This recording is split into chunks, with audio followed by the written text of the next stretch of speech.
Sige, mag-start na tayo.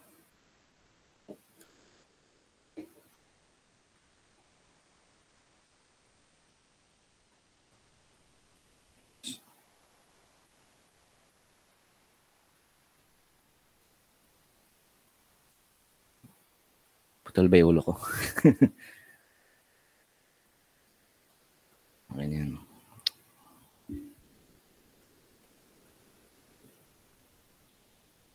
So, ang gagawin natin ngayon ay laboratory exercise number 2. Analog meter reading. Ang boses ko yun.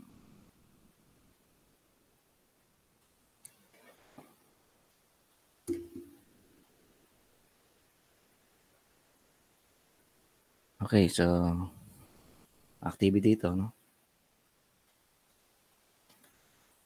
Sanay ba kayong gumamit ng multimeter or BOM? No? Kung tawagin yan ay BOM.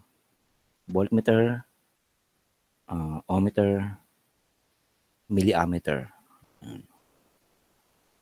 or volt ohm meter. Sino marunong gumamit nito?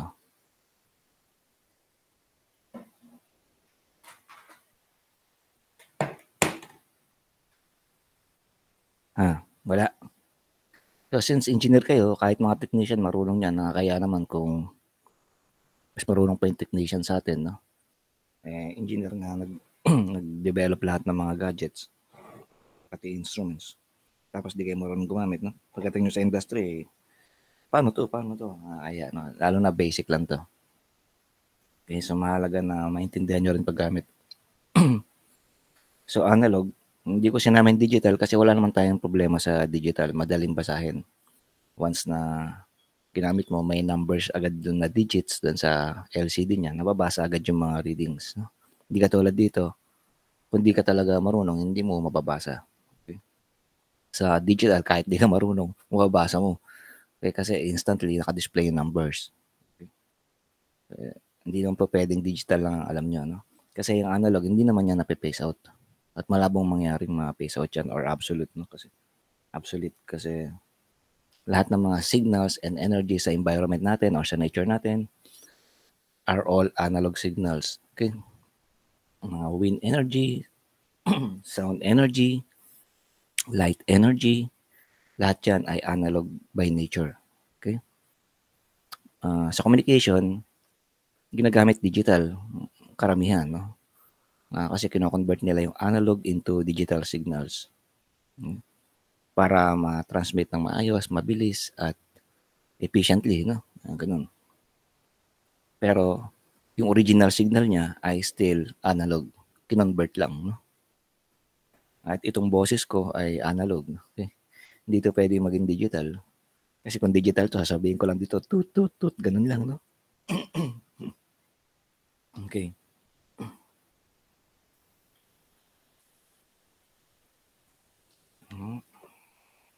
Hirapan ako magsalita.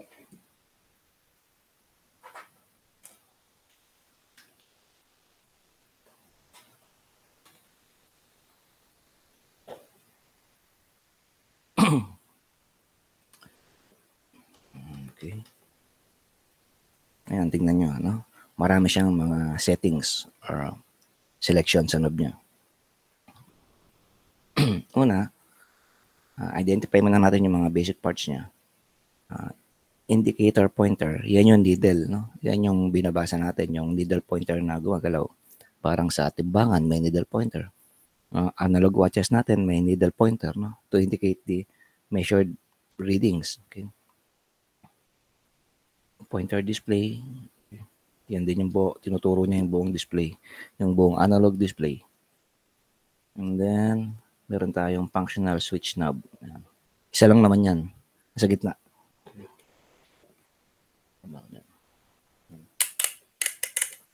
Okay. And then, meron tayong import, kabitan ng mga test probes, positive, negative. Okay. Ito, output. Madalang gamitin to. Okay. Hindi rin niya kasama sa discussion natin ngayon. Ibang usapan yan, pang detailed discussion yan. Zero ohms adjustment, knob yan. Inipihit, no? Knob, variable knob. Ito ba? And then, ito yung ating switch knob. Wala na. And then, ito, zero corrector. So, isa-isay natin. Pagka yung instrument mo ayaw nang pumunta sa zero, parang ang timbangan, wala sa zero, hindi siya nakakalibrate. Okay? Ito kasi yung zero, no? Wala, katulad nito sa picture, yung needle niya wala din sa zero kasi below zero to. No? Itutusukan mo to ng screwdriver, tapos pipihitin mo, no? Para ma-adjust mo yung sa zero, yung needle pointer, no? Para walang error yung mga measurements mo. Pero by factory default, lagi naka-zero yan. Pag binili mo yan, naka-zero ka agad yan dapat. No? Kasi inaayos nila yan sa manufacturing. Pagka lang yan nauntog, nabagsak, nabugbog, or na-stress, nakawala sa zero. Parang yung mga timbangan din, paglaspag na, nakawala sa zero. That is the time na i-adjust mo siya. Okay? Pero madalas, hindi yan ginagalaw dapat. So kung lagi mo yung pinipihit dahil lagi nawawala sa zero yung needle pointer mo, that is the time na kailangan mo nang palitan yung instruments mo dahil meron na siyang internal damage. No? Most likely na elongated na yung spring niya. Okay? Na-stress na. Okay, last pag na. Next. Dito. Kunti lang. Ito, zero ohms adjustment. So, ginagamit lang tong zero ohms adjustment kapag nagsusukat ka ng resistance. Okay? Kasi ang kaya niyang basahin, dinawi muna natin, kaya niya magbasa ng DC volts. Okay? Direct current voltage, alternating current voltage, and then DC current in terms of low currents. No? Kasi iba yung ammeter. Ito, milliammeter lang. Kung talagang gusto mo ng malakas na kuryente, kailangan mo ng clamp ammeter. Hindi ko na nailabas. Hindi ko kasi malam kung saan nalagay. Okay, digital kasi yun eh. Yung clamp yun, sinisipit sa wire para magsukat ng kuryente. Ito mga small currents lang. Tama-tama lang sa mga basic electronics. Okay. And then, ohmmeter. Ohms. Ayun. Asan ang ohms? 4 lang, no? DC, volts. AC volts. DC milliampere. At saka ohms. Ayun. Dito tayo muna sa ohms. Okay.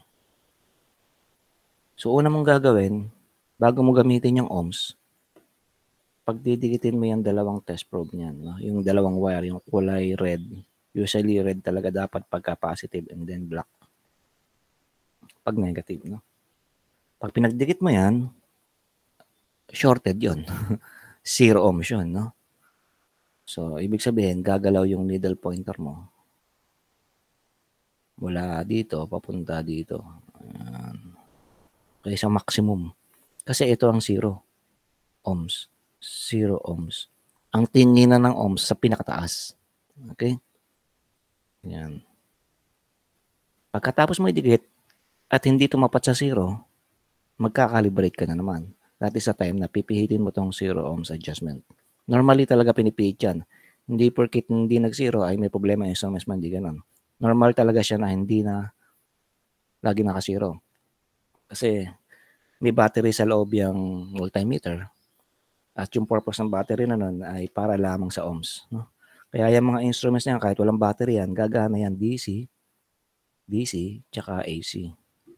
Kasi doon na siya kukuha ng power doon sa circuit na sinusukatan mo para gumalaw siya or mag-function siya. Pero hindi ganon sa case ng ohms kasi resistance is a passive. Okay? Ibig sabihin, kailangan mo ng battery para gumana yung ohms. May mga pagkakataon na mahina na yung battery, hindi na umabot sa zero. So, pipihitin mo yung zero ohms adjustment. Pag malakas battery mo, baka dyan pumunta yung needle mo, masyado malakas, bago fresh, no? Adjust mo yung zero ohms adjustment.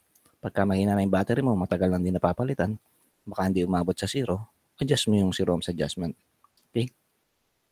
Pagka sagad na yung pihitan ng zero ohms adjustment at ayaw pa rin umabot sa zero, that is the time na papalitan mo na yung battery kasi hindi na sapat yung power niya, no? Usually 3 volts na sa loob niyan. Dalawang 1.5 na AA. Okay? Minsan may kasama pang 9 volts. Yung mga sinaunang instruments ay mayroon pang 9 volts, no? Pero nowadays, katulad nito, wala na tong 9 volts. Kasi mahal eh. Okay? Pwede namang wala. Okay. Dita muna natin. Wala ko na scroll. Baka may tanong kayo bago ako mag-proceed. Question? So, na-explain ko yung mga appearance niya, mga basic parts niya. Okay. Ayun lang. Pag ginagamit mo yung DC, tsaka AC, tsaka current, hindi mo kailangan pihitin tong si ohms adjustment. No? Walang kinalaman yan doon. So, ito ay para lamang sa ohms. Okay.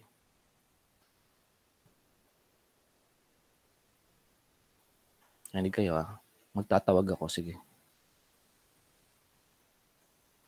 Okay. Next. Basa na tayo, no?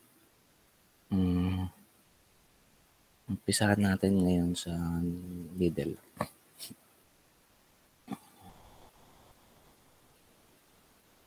Ano ba yung gagawin? Red. Kunyari nakaset ako sa ohms. Ayan. Nakaset ako dito. So, meron siyang mga multiplier times 10K, 1K, 1,000, times 10, times 1. Sa digital, walang ganyan, no? Ang pipiliin mo lang, ohms, AC, DC. Ganun, konting-konti lang yung choices mo doon. Kaya, maganda. Pero kung ako tatanungin mo, anong mas preferred ko, analog or digital? Depende sa sitwasyon, no? Most likely, pag nagre-repair ako, nagsa-service ako, nag-troubleshoot ako ng mga gadgets, analog ako. Kasi mas reliable to, mas user-friendly to pagdating sa troubleshooting. Kaya mapapansin yung mga electrician, mga technician, lagi silang naka-analog. By experience, sa estudyante, digital kasi gusto nila madaling basahin. Pero pagka marami kang experience sa paggamit ng test instruments, ma-realize mo na mas reliable ang analog. Okay? Kasi ang digital, kapag nagluloko, hindi mo alam. Dahil nag-display pa rin siya ng mga random numbers. Pero pagka analog, ito ay nagloko, hindi ito gagalaw yung needle. No? Kaya alam mo na may problema ka sa instruments. Okay? Pag nagmamadali ako at kailangan ko ng instant measurement dahil malabo na yung mata ko, digital ako ngayon. No? Pag kailangan ko ng mga exact measurements. Pero kung kailangan ko lang ng troubleshoot, kailangan ko lang ng mga continuity test na tinatawag, dito ako sa analog. Okay? Ito, lagi nakalabas to eh.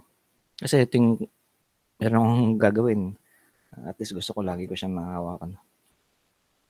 Pagdating sa reliability, hindi mo pwedeng sabihin mas matibay si analog at mas pangit si digital. Mga ganun. Depende yun sa brand.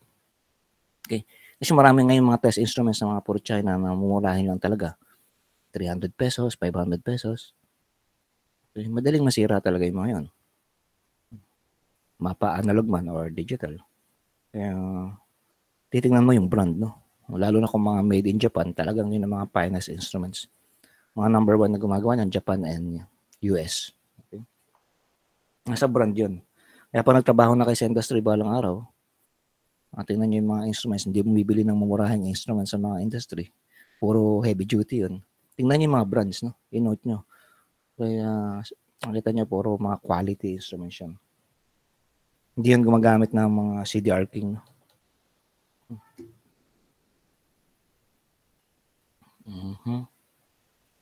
Nagbasa tayo ngayon. Yan.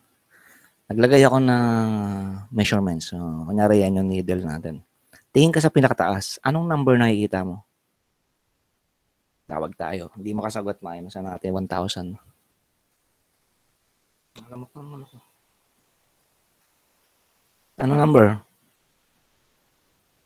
2.1. Ito 0. Ito 5, 3, 1. Lagpas 2. Kasi hindi tumapat sa 2 eh. Kung ito ay 2.5, wala pang 2.5. 2.3. O, kunyari, napakalinaw ng mata ko, 2.35. Ngayon, titingnan mo dito kung saan nakatapat yung knob mo. No? O let's say, nakatapat ako sa 10K. Ano ngayon? Sabi niyan, times 10K. Okay. Ibig sabihin, 2.35. Matama ako dito. 2.35 multiply by 10K. Magkano yan? 23.5K. Yan. Tama ba? 10,000. Yes po, sir. Ayan. Yan ang basa. Yan yung value ng resistance na sinusukat mo. 23.5K. Kunyari, dito nakaset yung knob mo sa times 1K. Magkano ngayon yan? 2.35 times 1K. 1K nga ba? 1K magkano? That is 2.35 kilo. Yun ang reading mo. Multiply mo lang. Yung may nagtatype ba? Nakita ko ng ang sabi mo. 2.35. Huwag kayo mag-type. Hindi ko ngayon napapansin. Next. Kung ang pinili mo ay times 100, multiply mo lang ng 100 yung 2.35. So, 23.5 ohms. Pagka naka-times 10, times 10 mo lang. And then times 1. Yun na yun. 2.35 ohms. Okay? Marami kang choices. Sir, bakit hindi na lang isa? Times 10K na lang. Nandun na lahat yun. Kasi nga dahil sa scale, mahirap basahin pagka isa lang. Lumiliit yung accuracy mo. Lumalaki yung error of estimation mo. Okay? Tingnan mo siya mabuti ha. Ito 0. Ito 1, 2, 3, 5 na. No? 10. Okay, hindi siya linear. Paiba-iba siya. Tingnan mo to 30. Ito 50. Ang daming numbers between 30 and 50 pero ang late lang ng space niya, no, ng linear movement niya. Hindi katulad dito 1 and 2. Ito 1 and 2. Ito 30 and 50. Mapasin mo magkasin laki lang sila, no? Yung layo nila. Mahirap maghati dito. No? Mahirap magbilang diyan. Lalo dito, kung ito ay 1K, nakikita niyo ba 1K?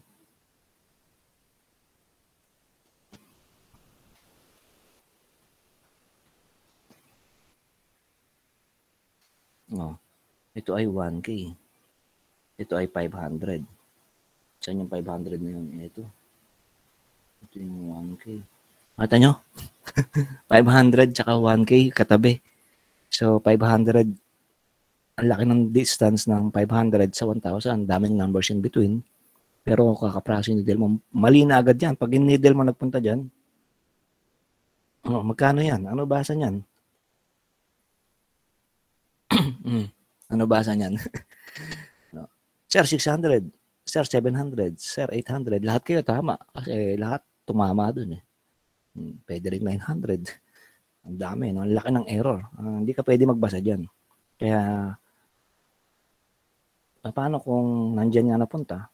Ang gagawin mo, i-adjust mo tong knob mo para umadjust din yung needle, no? Para pumunta dito. Para lumaro dyan. Okay? Dyan. Diyan ka magbabasa. Diyan ka merong malaking accuracy. Huwag ka magbabasa dito. Okay? Pipihitin mo yung knob para bumaba yung needle. Okay? Lalakihan mo yung multiplier. Okay? Or liliitan mo yung multiplier. Okay. Yun lang yung point na yun. Inis mo na.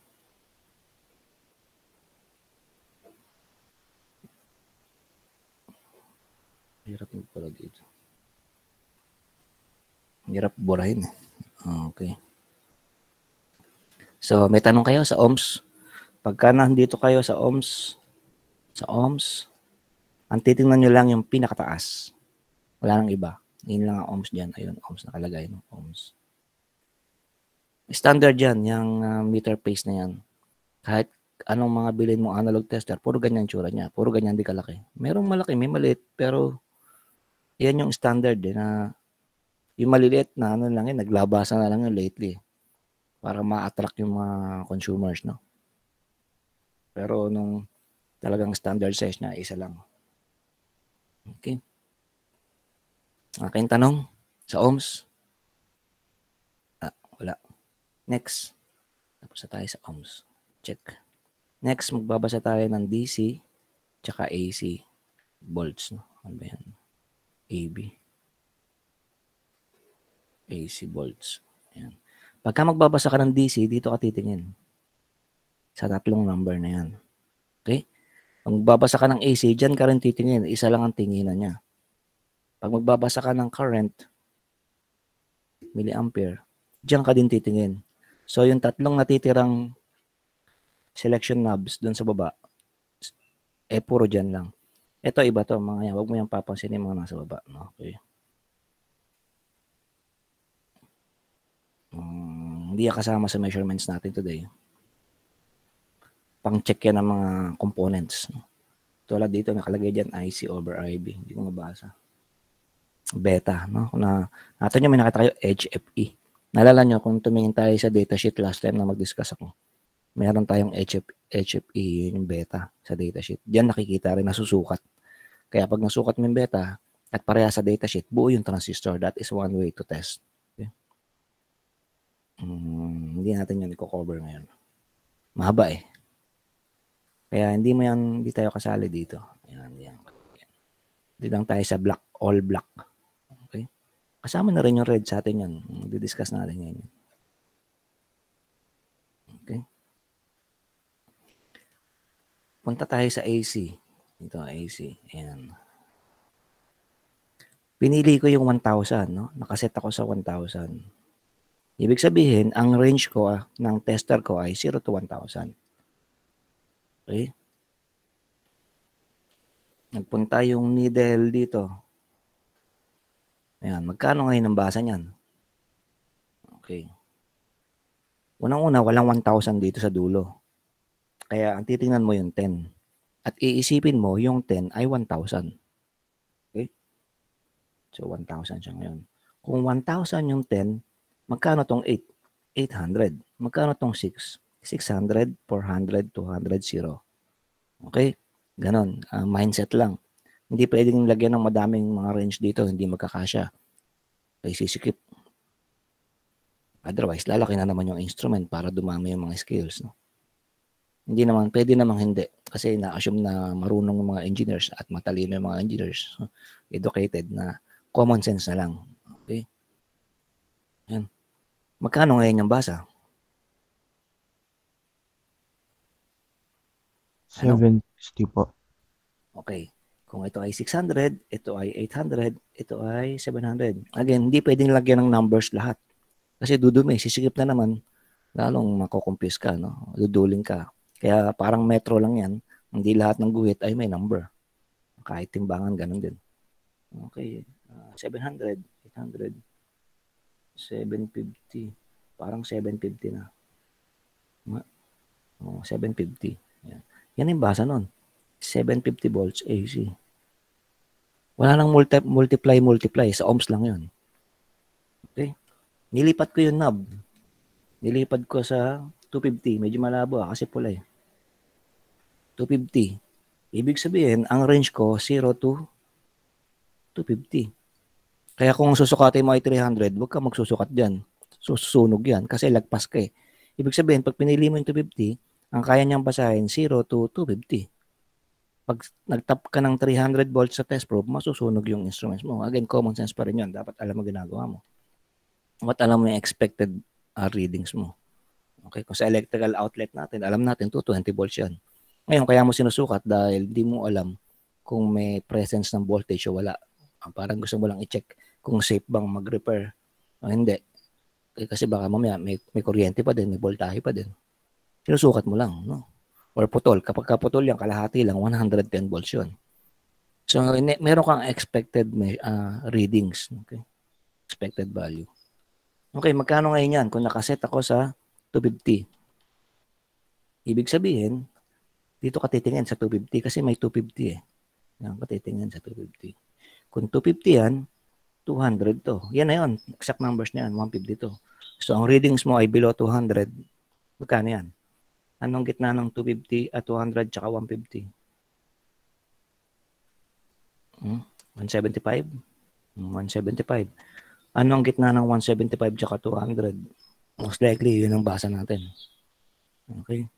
Hindi ko nababasahin mabuti. Kayo magbasa, no? Kasi yan nga, tinuturo ko paano babasahin. Pero kayo magbasa. At least alam nyo na, this is greater than 175 and less than 200. Okay? Next, pinili ko yung 50. Ano ibig sabihin nun? Titingin ako sa 50.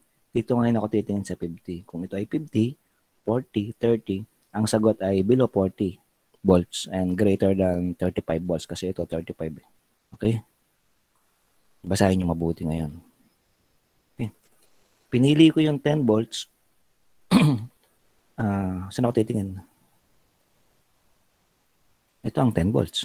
So kung 10, 8, 6, ang sagot ay less than 8, greater than 7. Parang kalahati. 7.5. Okay? Okay ba tayo dyan? Okay mo po, sir. Okay. Nakakasunod po. Sige. Dapat lang. Kasi kung hindi kayo magpo-focus, hindi kayo makakasunod.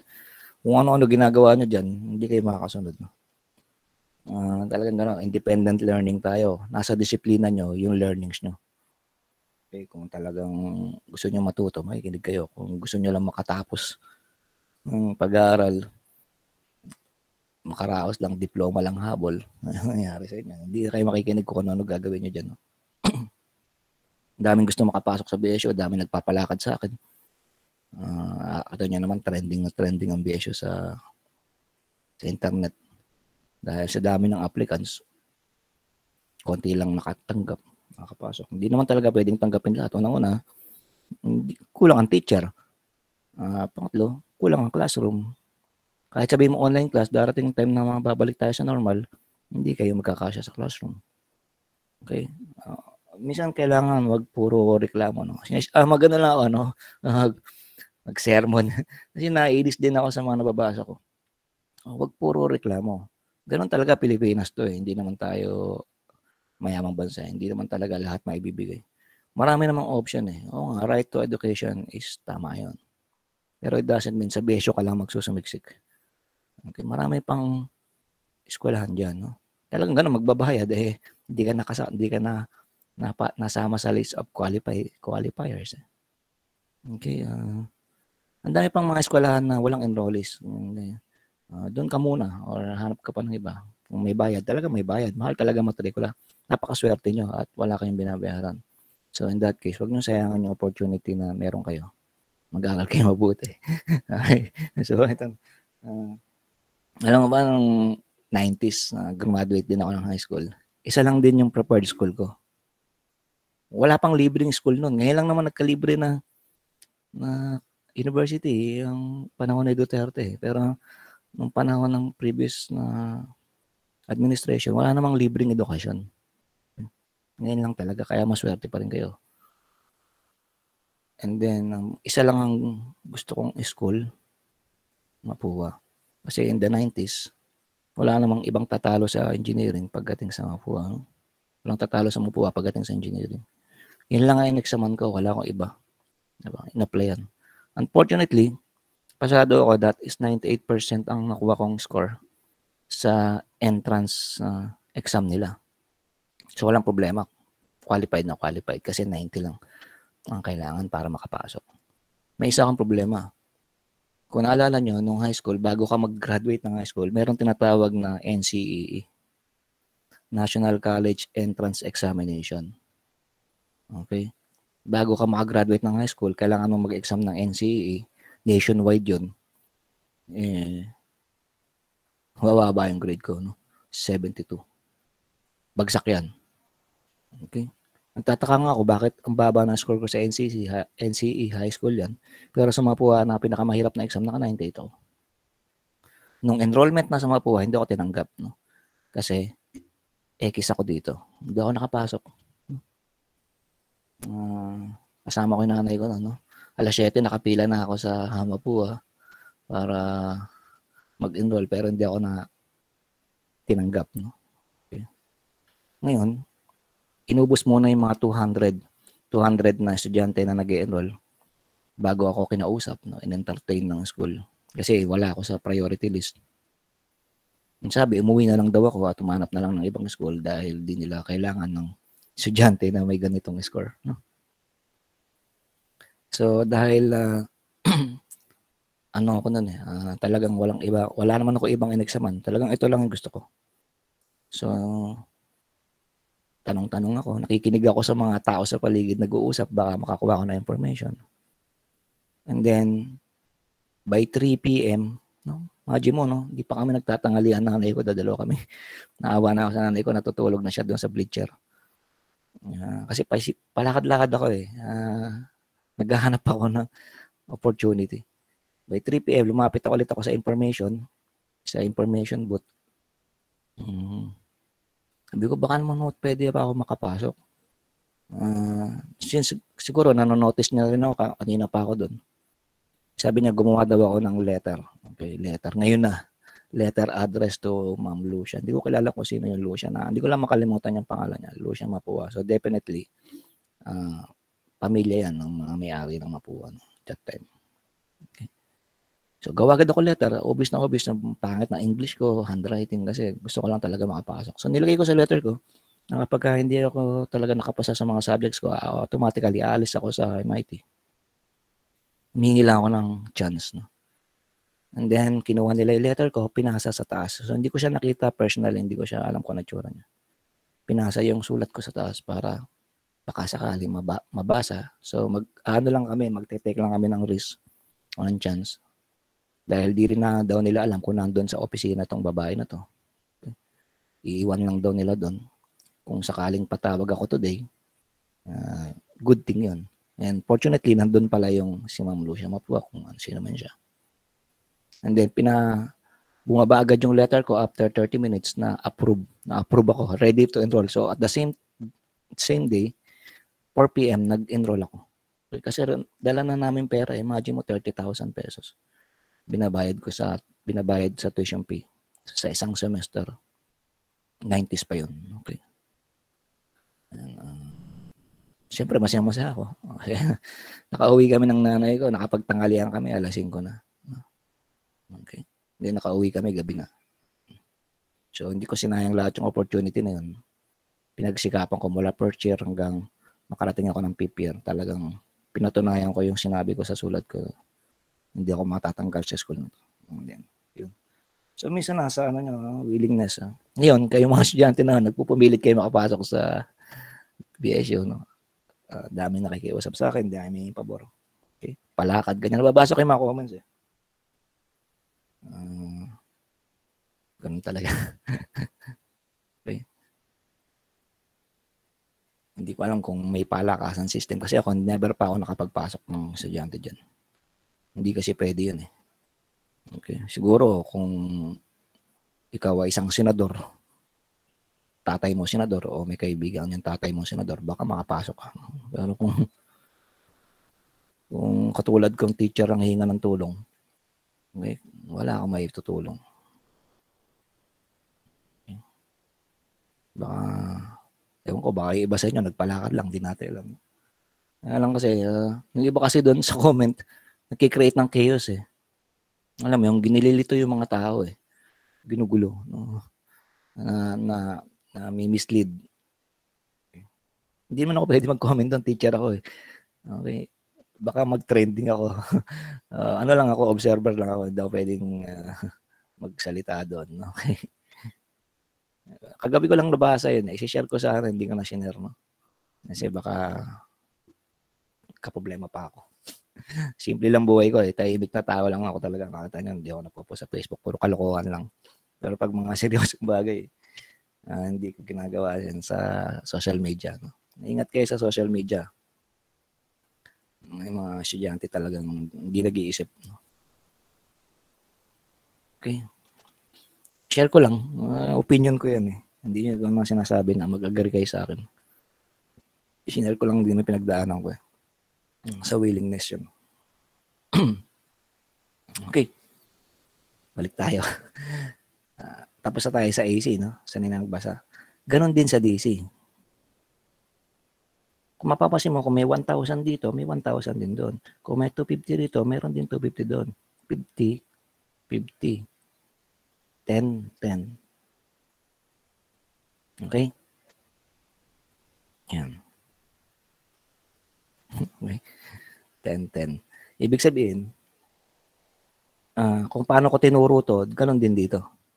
Okay, pag tumapat dyan, at nakaset ka sa 1,000, ibig sabihin, 1,000 tong 100, 10 pala. So, magiging 1,000 to. Kung 1,000 to, 600 to, 800 to, 700, 750. Balik tayo sa reading natin kanina. Okay, kaso, DC na.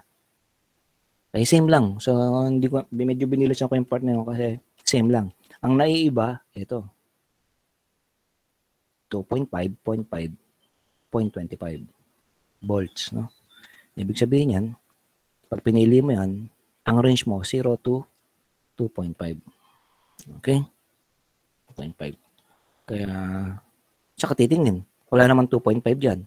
Ang titingnan mo, yung 250. Yung 250, iisipin mo, 2.5. Okay? 2.5. Kung 2.5 yan, magkano to? 1.5. Magkano to? 2.0. Magkano nga yung reading natin? Ang reading natin is between 1.5 to 2. 1.75. That's a reading. Greater than that. Nagets nyo? Scale lang. Linear yan. Walang problema, linear yan. Ang non-linear, itong ohms. Okay? Next. Pag pinili mo 0.5, ano ibig sabihin nun? Wala naman ako nakikita ang 0.5 dito. Isipin mo, yung 50, 0.5. Kaya kung 0.5 yan, ito ay 0.4. Ito ay 0.3. So, ang reading mo is below 0.4, greater than 0.3. Lilinawan mabuti mata mo kasi sensitive na yung portion na yun. No? Kasi malaking discrepancy. Malaki yung difference ng 0.35 sa 0.4. Next, pinili mo 0.25. Ano ibig sabihin nun? Saka titingin sa 250. Ito ay 0.25, ito ay 0.2, ito ay 0.15. So, ang reading mo is greater than 0.15, less than 0.2. Okay? Linawan mo yung mata mo. Ganon din dito sa DC. Okay? Ang kaya niyang basahin ay, dito mo tayo, 2.5 milliamperes, 25 milliamperes, 0.25 amperes. Amperes yan, no? And then 100 microamperes. Mapakaliit nito. That is 0 to 100 microamperes. Okay? Kaya ganyan ang mga numbers niyan kasi inaalay niyan dito sa scale. So puro 25 yun, di ba? Dito ka lang titingin sa 250. Kung ang pinili mo ay 25, ibig sabihin 25 tong 250. Okay? Kung 25 yan, 20 to. 15 to. Okay? Pag pinili mo yun na, ulit na eh. No? Ito na lang, 100. Pinili mo yung 100 microamperes, titingin ka sa 10. At ito ay iisipin mo, 100 microamperes. Kung 100 microamperes to, 800, 0.8 lang, no? Kasi 100 lang to eh. So 80. 80 microamperes, 60 microamperes, 70 microamperes. And then, your reading. Okay. Okay na. Tapos na, yun na yun. Maintindihan nyo. Next, activity tayo.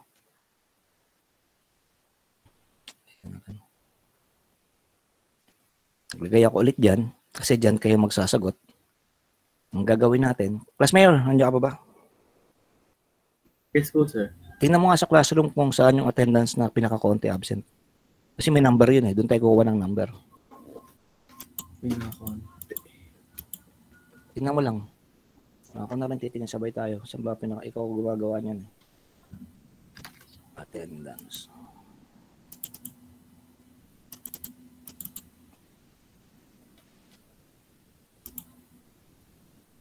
Saan? Sa quiz. Sa quiz tayo tumingin kaya. Pa sa quiz. Para sigurado present.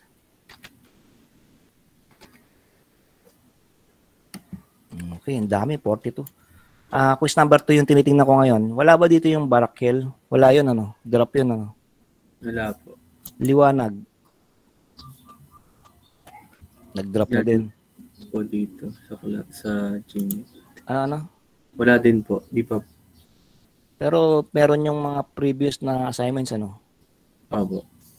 Ako ba? Wala rin. Wala din po. Wala rin. So, yan. Kasi titignan ko number. So, meron ditong number na 1 to 42. Okay? Yan na yung number nyo. Okay, tandaan nyo. Kunyari, si Santiago Lloyd, ikaw 1. Kasi hindi naman to naka-alphabetical. Random to eh.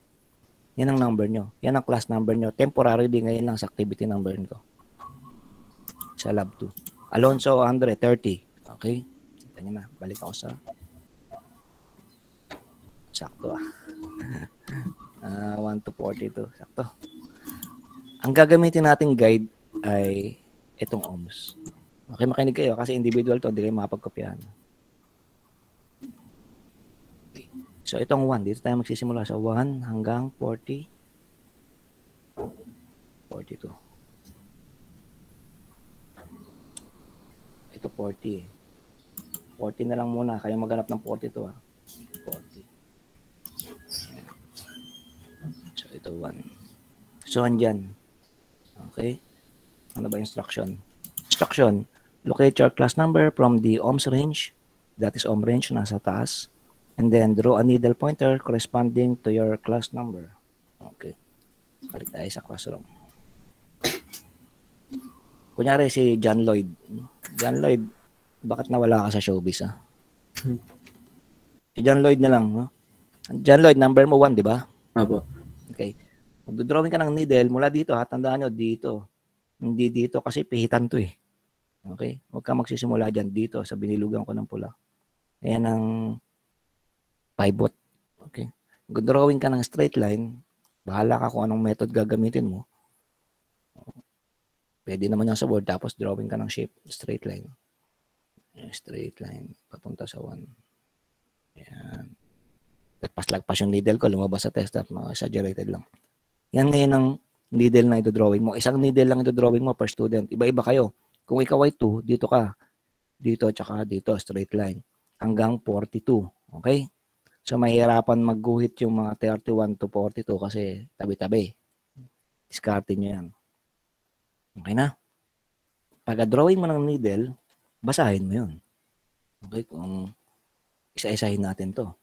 Kung 100 volts sa DC, ibig sabihin, 1,000, ibig sabihin 1,000 to. Ulitin ko na naman diniscuss ko, no? 1,000 to. Kung ito ay 800, ito ay 1,000, ang basa ni John Lloyd baka 900 or 902 or 901. Linawan niyo yung mata niyo, no? Okay? Naintindihan na ba? Hindi ko yung ulitin sa lahat. So, ang reference natin, ohms, para lang mahanap natin yung class number natin. Yung class number natin, yun yung magiging needle pointer natin. Pero ang babasahin natin, lahat yan.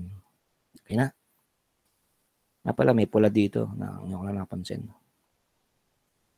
Ito pula, AC 10 volts. Walang kaso yan. Kung tumingin ka dito, tsaka dito, parehas lang yan. Okay?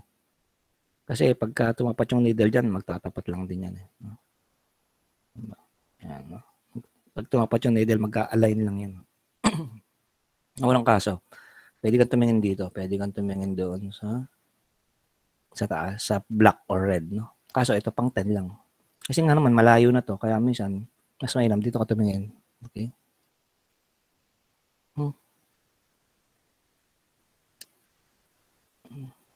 Ito. So, pila pa nyo lahat yan, no? Ayan. Susulat mo yung sagot dito kung magkano basa mo.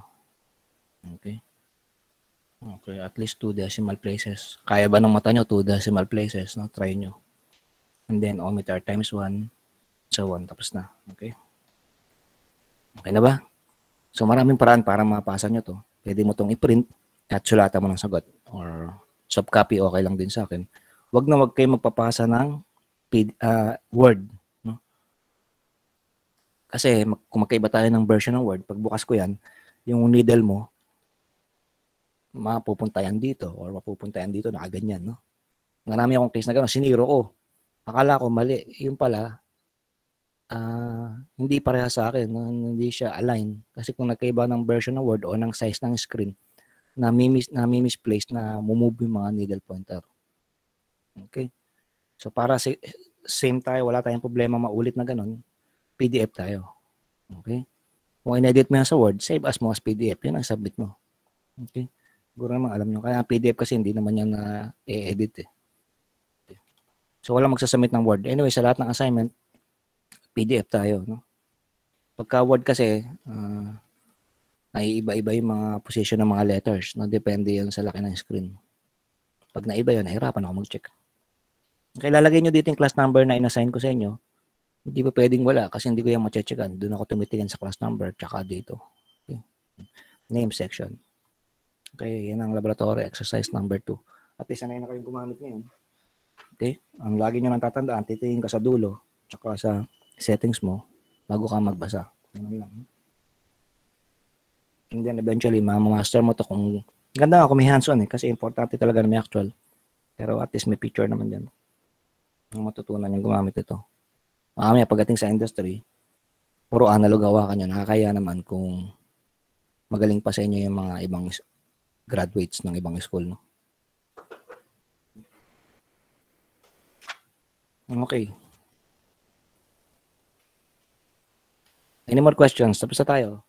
Nagkwento ako, sinasakto ko alas 8 eh. Bukas, midterm, no? Kahoot. Ulitin ko lang, although nabanggit ko na. Chapter 1 to 4 only. Okay? 40 items. Kahoot. Lahat magpa-participate. Pag na-DC ka, balik ka. Pag di ka na nakabalik, manual ka. Pag nag-manual ka, nakita niyo yung problem solving doon, napakadami. Yun ang examen mo. Bigyan kita 3 problems, 4 na problem solving. Okay? Live pa rin yun. Pero sa ibang araw na, wala pa akong sineset na schedule. Di ba, class mayor, meron tayong isang walang quiz 1? Apo. Oo. Magmamanual na yun. Ang aralin niya, mga diode biasing approximations. Yun ang examen niya. Isiset ko yun. Maaga akong tatapusin yung klase kasi chapter 6 na tayo eh. Okay, kung maganda naman yung recording ko last semester, yun na lang di bibigay ko sa inyo para mabilis. And then tapos na tayo. Finals na tayo next week. And then meron 1 week na natitira para bigyan ko ng exam yung mga may problema o mag-check ako, mag-compute ako ng grades. No? Lagi talaga akong mabilis. Hindi siya nagmamadali. Binibilisan ko talaga.